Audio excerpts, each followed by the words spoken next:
Es un lunes por la mañana en septiembre de 1950 y tres en un pueblo pequeño de la provincia de Salamancay. Una mujer llamada Remedios está caminando los 6 bloques desde su pensión hasta la escuela. Tiene 23 años, es maestra de segundo año en la escuela primaria de ladrillo del pueblo, y el contrato que firmó en agosto está en una carpeta encima de la mesa de su cuarto. La frutera la saluda desde la puerta de su tienda. 2 niñas de su clase de tercero pasan corriendo con las carteras bajo el brazo. Para cuando Remedios llega a los escalones de la escuela, más de 20 personas del pueblo la han visto pasar. Para el final del día, todas ellas sabrán a qué hora llegó, a quién saludó con la cabeza y el color del vestido que llevaba. Este es un recuento de 12 de las normas bajo las que vivió en 1953.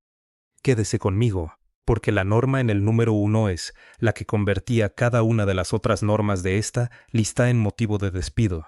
Durante aproximadamente 15 años después de la Segunda Guerra Mundial, la maestra de primaria en el pueblo pequeño español vivió bajo lo que probablemente fue el empleo más vigilado del país para una mujer con estudios. El contrato era la punta visible del iceberg.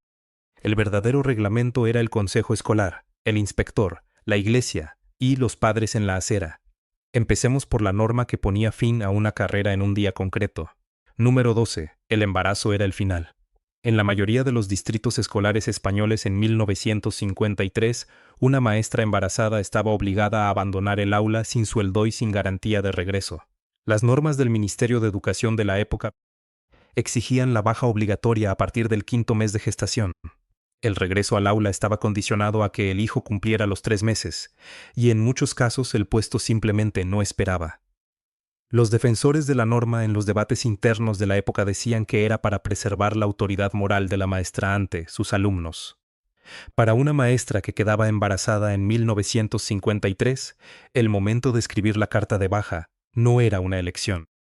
Era la política del consejo quien elegía. Ella escribía la carta el día en que el vestido dejaba de cerrar. Número 11. El código de vestimenta. Cada día laborable. La mañana en que Remedios llegó a la escuela para el primer día de su segundo año, la directora la detuvo en la puerta. Llevaba una libreta. Midió el bajo del vestido con la mano, 3 dedos por encima de la rodilla o por debajo, una línea que cada maestra del edificio conocía. Comprobó las medias, los zapatos, el pelo recogido sin tocar el cuello, y asintió. Medios había pasado. La inspección de la libreta no figuraba en ningún reglamento. No hacía falta. La cláusula de conducta del contrato que Remedios había firmado en agosto permitía al consejo escolar rescindir su contrato por conducta impropia, y la directora definía conducta impropia punto por punto cada mañana en la puerta. Una maestra cuyo bajo subía demasiado en un martes era enviada a casa a cambiarse. Una maestra que era enviada 2 veces era una maestra cuyo contrato no volvía en primavera. El vestido de Remedios ese lunes por la mañana tenía 3 años, recién planchado, elegido la noche anterior porque había aprendido en su primer año dónde estaba la línea. Número 10. La prohibición del matrimonio, donde aún se mantenía. En los años 40, la mayoría de los consejos escolares españoles no contrataban a mujeres casadas como maestras y despedían a las solteras que se casaban. Para mediados de los años 50, esa norma había cedido en muchos lugares, pero no había desaparecido en todas partes al mismo tiempo. En algunas provincias rurales, los consejos locales la mantuvieron hasta bien entrados los años 50. Una maestra que se casaba en 1953 en el distrito correcto conservaba su plaza. Una maestra que se casaba el mismo año en el distrito equivocado no la conservaba. De cuál de las dos se trataba dependía enteramente del municipio. Número 9. El juramento de lealtad. En la España de los años 50, toda maestra de escuela pública firmaba al tomar posesión de su plaza una declaración de adhesión al régimen de no pertenencia a ninguna organización contraria al Estado o a la Iglesia. Lo firmaba al ser contratada, lo firmaba en cada renovación. Una maestra cuya conducta, sus lecturas, sus amistades o sus opiniones generara sospechas ante el inspector o el párroco podía ser objeto de expediente sin que hubiera cometido ninguna falta formal. La norma que el juramento hacía cumplir era sencilla. La maestra era un ejemplo moral y el consejo escolar, junto con la iglesia, decidía qué contaba como moral. Número 8. Los años de prueba. Una maestra nueva en 1953 estaba en periodo de prueba, y ese periodo en la mayoría de los distritos duraba entre 1 y 3 años. Durante ese tiempo, el consejo escolar no necesitaba despedirla. Solo necesitaba no renovar su contrato en primavera. La no renovación no requería causa, no requería audiencia. El consejo se reunía, el inspector presentaba sus recomendaciones, y una maestra en periodo de prueba cuyo nombre no estaba en la lista de renovación se enteraba al final del curso de que no habría otro curso. Una maestra podía ser la mejor instructora del edificio, si su falda un martes había sido demasiado corta, si su nombre había sido mencionado en la conversación equivocada, si un padre había puesto una queja sobre una nota, su contrato sencillamente no volvía. Número 7. Vivías en pensión con la familia adecuada. Una maestra nueva en un pueblo pequeño en 1950 y rara vez vivía sola. Vivía en pensión con una familia respetable, según la definición del inspector. El arreglo era práctico en algunos sentidos, pero era también supervisión. La familia en cuya casa vivía la maestra sabía a qué hora volvía por la noche, sabía quién la acompañaba hasta la puerta, veía las cartas que le llegaban. Si la familia desaprobaba algo, la familia tenía el oído del consejo escolar, porque la familia iba a la misma iglesia que la mujer del inspector. La familia de pensión de Remedios en 1953 era un matrimonio mayor a 2 calles de la escuela. El marido había sido miembro de la junta parroquial durante 40 años. No decían mucho a Remedios sobre sus entradas y salidas. No hacía falta. Estamos a mitad del recuento. Las primeras 6 normas eran el aparato que el pueblo construía a su alrededor. Las normas que siguen son las que el pueblo hacía cumplir con sus propios ojos cada día. Número 6. La visita de cortesía a la mujer del inspector. Una maestra nueva en un pueblo pequeño en 1950, y estaba invitada a visitar a la mujer del inspector dentro del primer mes del curso escolar. La visita no estaba en ningún reglamento, era costumbre, aplicada socialmente, y una maestra que no la hacía era anotada. La visita duraba media hora, se servía café, la conversación cubría la familia de la maestra, su parroquia y sus planes para el curso. La mujer del inspector era en la mayoría de los pueblos pequeños el segundo centro de poder del distrito, consultada informalmente en contrataciones, en renovaciones, y en qué clase de catequesis la nueva maestra joven se esperaría que ayudara a impartir. Remedios hizo la visita a finales de septiembre de su primer año, con su mejor vestido y un pequeño tarro de mermelada de la familia de la pensión. Había pasado, le habían indicado con amabilidad qué misa asistía la familia del inspector. Número 5. Sin beber, sin fumar, sin bailar, sin naipes en público. Cada una de estas prohibiciones había sido escrita en contratos de maestras reales en las décadas anteriores. Para los años 50, el lenguaje explícito en el contrato había desaparecido en gran medida. Las expectativas no. Una maestra que fumaba lo hacía en casa con las contraventanas cerradas. Una maestra vista entrando en un bar era una maestra cuyo nombre aparecía en la lista equivocada. En la siguiente reunión del consejo escolar, una maestra que iba a un baile iba a uno fuera del municipio. Una maestra que jugaba a las cartas jugaba en privado con personas que no lo mencionarían. Las normas no estaban en el papel. Las normas no necesitaban estarlo. Número 4. La expectativa del domingo por la mañana. La maestra en un pueblo pequeño español en 1953 iba a misa el domingo. La expectativa no estaba en su contrato, estaba en el pueblo.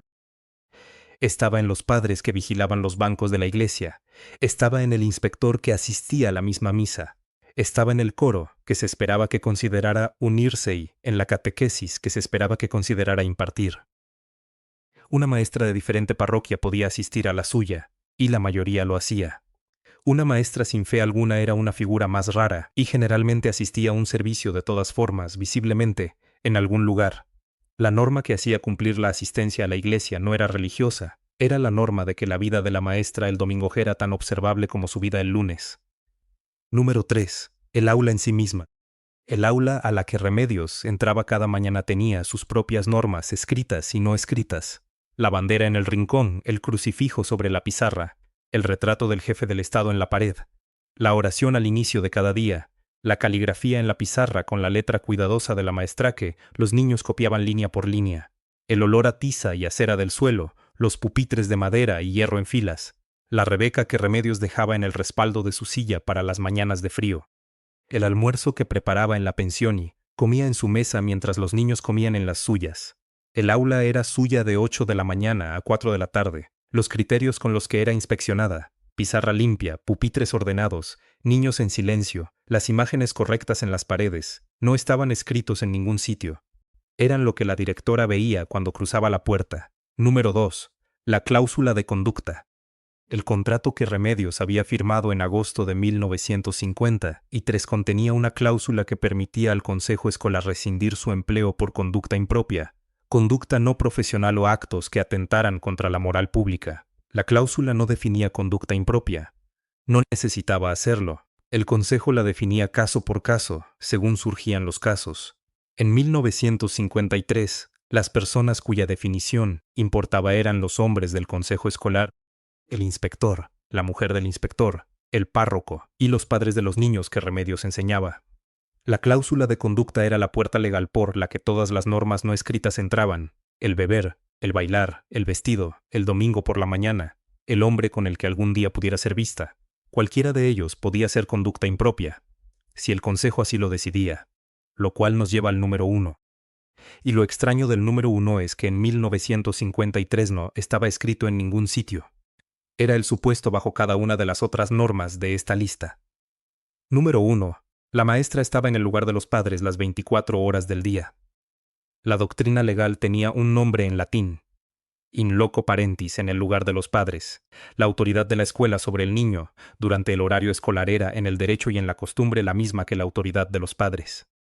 Pero llegaba más lejos que eso. Llegaba hasta quién era la maestra cuando los niños no estaban en el aula. La expectativa de que una maestra de pueblo fuera un ejemplo para sus alumnos en la escuelase correspondía con la expectativa de que lo fuera fuera de ella, en la tienda de ultramarinos, en la acera o cuarto de pensión, en la iglesia, en su propia mesa un viernes por la tarde. El contrato en periodo de prueba daba al consejo el poder de hacer cumplir la expectativa.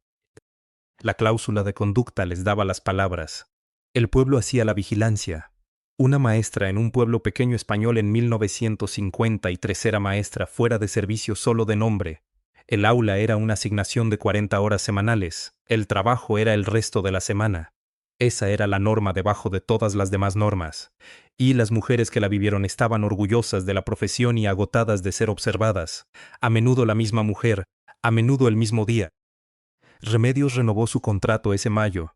Lo renovó de nuevo al año siguiente. Se casó en el verano de 1957 en un distrito que ya no le exigía marcharse, y enseñó en la misma escuela de ladrillo durante los 26 años siguientes. Los niños a los que enseñó en su primer año eran abuelos cuando ella se jubiló. Muchos de ellos todavía tenían sus viejas redacciones corregidas guardadas en un cajón. Si esto te ha traído un recuerdo, una maestra en un pueblo pequeño, un aula que olía a tiza y a cera de suelo, un domingo por la mañana en un banco familiar, suscríbete. Hay más historia honesta y olvidada esperándote aquí, y la próxima historia está lista cuando tú lo estés.